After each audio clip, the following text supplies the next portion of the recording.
Shalom everyone, I hope your summer is going well. So this week's Parsha is Parshat Chukat, and I think it really focuses on something which is very important for us, especially as we enter the summer months, which is the idea of commitment. I'm spending a lot more time with my children now, getting to reacquaint myself with them, introducing myself and learning their names. And I've noticed the most commonly used word by children is the word why. Every time you ask them to do something, but why? Always asking why, and the most common response that parents give is, just because. And as children, this is very frustrating. We can't wait to grow up so we can finally understand the reasons why. Unfortunately, as we get older, our frustration just perpetuates because even as we find reasons to the questions of our childhood, we then stumble upon even more complicated questions and not really understanding all the reasons. A child wants to know why they have to go to school, why they have to clean up the room before the cleaning lady comes. An adult wants to know why bad things happen to good people, and if the world's existence is eternal. And there's no man who leaves this world understanding the reasons to all of life's questions. And part of reaching maturity is really coming to terms with this reality. We learn Moshe Anav Mikol Adam. Moshe is the most humble person in the world. And it's really astounding that the greatest man in world history should be the most humble. Most often, the greater one is, the more egotistical, the more arrogant they are. But Moshe was able to be both great and humble because his greatness came from an unprecedented understanding of Hashem. Socrates was said to say that the more you know, the more you realize you know nothing. Every time you gain a greater understanding of something, it creates even more questions than it solves. And this is true about all faculties, but none more so than in spirituality. The more Torah you study, the more you plumb the depths of philosophy, the more you realize how little you know. Therefore, of course, Moshe understood more than anyone in the world how little we really know. And perhaps that's the secret of his humility. Our Parshat Chukat begins with the ultimate chuk, Zot Chukat HaTorah, the Para Aduma. Rav Shiur Zalman of Liadi, the first Rebbe of Lubavitch, the Baal Tanya, taught this could be taught on two levels. One, the more rudimentary understanding, Zot, is emphasizing this halacha. The halacha of Para Aduma is the ultimate chuk, the most super rational of all the mitzvot. The Baal Tanya teaches that on a deeper level, Zot is teaching that all the Torah, in essence, is a chuk, is a halacha that we can't fully comprehend. Some mitzvot are clothed in garments of reason, but in essence, he says, they are all chukim. Inevitably, there are some mitzvot which speak to us more than others, and some that seem more sensical, more reasonable than others. Some we see the benefits of their performance, while others we see as kind of getting in the way of our fun or our lifestyle. And I believe what the Baal Tanya is teaching us is that Judaism isn't a system of picking and choosing, doing what we like, what makes sense to us. It's committing ourselves to the system regardless, because we understand that HaKadosh Baruch Hu has our best interests in mind. And that's the idea of Na'aseh v'nishma. We're doing it because we understand that HaKadosh Baruch Hu is our Abba Shebashamayim, loves us and cares about us and wants the best for us. Similar to a child who's going to get a vaccination or inoculation. And you see this guy in a scary white coat holding this really scary looking needle that he's about to stick into your arm, and it's terrifying. And you don't fully comprehend why this is for your benefit and why this is something that you really need. And your parent tells you that this is something which is really important, and you know that your parent loves you and your parent cares about you and wants the best for you. And that confidence in that says, okay, I'll stay there and hold still while this doctor pierces your arm with a needle. Similarly, we know that Hashem loves us and cares about us, and therefore we follow through and do things even when they don't fully make sense. When we do mitzvot, even when they don't make sense to us, we are expressing our commitment to Hashem. We know, of course, that Hashem takes care of us and wants the best for us, so we submit ourselves to God. We give of ourselves. And we are able to do this because we see the bigger picture. If we just focus on the needle, it's terrifying. But if we see the bigger picture, then we can get through it. I may not think that it makes sense that I have to wait for 3 minutes at a red light at 2 in the morning when there's not a car in sight. Why'd I have to stand there? What's the point? But I understand that traffic laws are there to create an overall safer and more enjoyable driving experience, and therefore I commit to the system, so I sit there, maybe impatiently, but I sit there waiting at the red light at 2 in the morning. I may not understand why I can't separate my tomatoes from my cucumbers on Shabbat, but I understand that the halacha is there to create a spiritual and emotional and psychological respite and that unique environment that is Shabbat. So I'm committing to the system even when I'm not fully on board. Every morning when I put on tefillin, I put on the tefillin around my finger and I recite 3 psukim that each begin with Ve'erastichli. I betrothed myself to Hashem. And I imagine that I am putting on my engagement ring, my wedding ring to Hashem, that I'm committing myself to Hashem. That means we are, in a sense, married to Hashem. We are committing to the system, to Torah.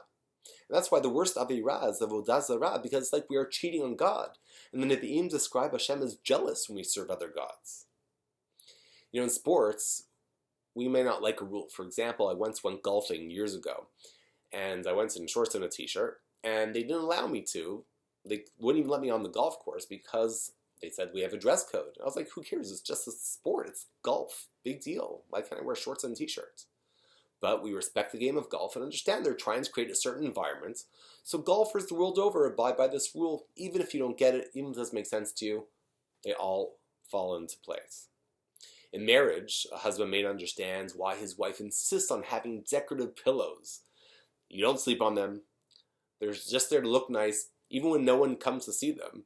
But he knows that it makes his wife happy, so he does it anyway. Wife may not understand what the big deal is about a game where 22 oversized Neanderthals throw a pigskin ball to each other and commit attempted murder on the one who tries to catch it, but she watches it anyway with him because she knows that the Super Bowl is important to him. And one of the most important expressions of love is doing things for the person you love, even and especially when the reason for doing it doesn't seem to make any sense. Commitment means that the person is loyal to you even when you don't make sense or when you're acting irrationally. Because they are there for the long haul. They see the big picture. That's commitment. And more important than love in a relationship is commitment. Love is actually overrated, especially the Disney sense of love. And we have to focus on commitments. And I believe that is really what the Torah means when it talks about ahava. V'ahavta et Hashem elokech. We have to love Hashem. It's a mitzvah to love Hashem. But what is meant by loving Hashem? And I believe the idea of love can be understood when we look at one of my favorite psukim in Tanakh. Ko amar Hashem, zacharti lachesed nurayich. Hashem says, I remember the kindness of your youth, Am Yisrael. Lech tech acharai b'midbar be'eretz lo zarua. You followed me into the desert. You didn't know what was going to be, what was going to happen, how you're going to survive, but nonetheless, you followed after me. We all know the teaching of Rav Dessler Hav is to give. And that's the shoresh, the root of ahava. But I think it means to give of yourself, to commit, to do things for someone else, even if it doesn't make sense, even when you don't feel like it. Judaism is obsessed with details.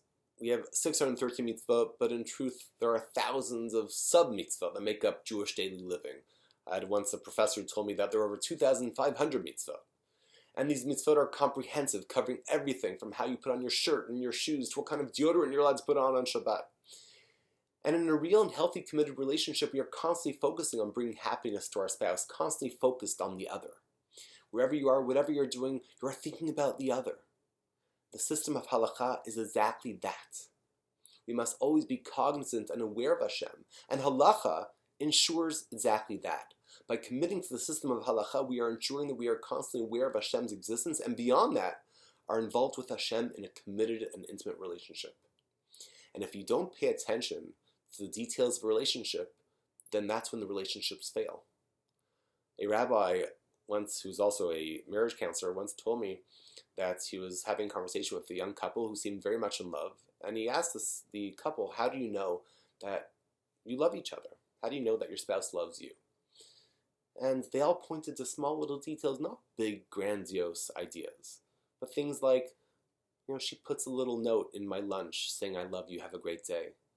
Or the way he smiles at me when he walks in the door. The more careful we are with our observance of halakha, the more meaningful our relationship with Hashem will be. The more we focus on those details of halakha, that is the secret to our success of our relationship with Hashem. This is especially so when it comes to those halachot that we don't fully comprehend or don't fully relate to. If your husband decides, for example, that he doesn't like the idea of celebrating birthdays and anniversaries, do you expect him to mark the occasion regardless? I'm guessing that you do. If your husband is having a bad day or distracted by things at work, and therefore he ignores you and doesn't speak to you the entire day, or even when he does speak to you, he's barely paying attention to you, are you okay with that? Of course you aren't, and you shouldn't be. But don't you think Hashem feels the same about us? We have to treat Hashem the way you'd want your spouse to treat you. Commitment requires us to do things that we may not like or relate to, and that's the real lesson of the Para Aduma. Through Limud Torah, we try to understand as much as we can, but inevitably, we are always left with some questions. Zot Chukat Torah. We all have chukim. What might be a chuk for you may not be a chuk for somebody else, but we all have our chukim. What is required of us is to commit to the system of halakha, to commit to the system of Judaism, to appreciate that the Torah is a divine manual of how to maximize our time in this world and live the greatest, most enjoyable, and most meaningful life possible. Some people have an idea of the Torah as getting in the way of our fun, in the way of our lifestyle, and kind of imposing. But that's not the big picture. That's looking at details. But the bigger picture is that by committing to this manual, our Torah, whether or not we understand or are on board with all of its details, that is the way to accomplish the greatest possible existence on this earth. It says in the Gemara, "Hanoten matana l'chaverot tzarich lehodio." If you're giving a present to somebody, you have to inform them, you have to tell them about it, you have to understand what they're getting. If you give somebody an iPad, and they don't know anything about iPads, they don't know what it's capable of doing, they don't understand all the apps and all the technology behind it, so it's lost on them, then it's wasted on them. But if you teach them about it, you send them to a Apple genius, and they sit for hours trying to understand and looking online about what it can do, and they can maximize the great powers and technologies in the iPad. The more we understand Torah, the more we understand halakha, the more we commit ourselves to the observance of Torah and halakha, the more we're able to have that manual that Hashem has given us for this world, which is the Torah, to maximize our experience in this world, to create the most enjoyable, most fulfilling, most successful, and most meaningful existence on earth. And that is the commitment which we need to make to our Torah. And that's when we dedicate ourselves, commit ourselves to Torah, which brings ourselves to the greatest and ultimate existence on earth. And Bezrat Hashem, the lesson of the Para Aduma, will help us understand this great teaching. Shabbat Shalom, everybody.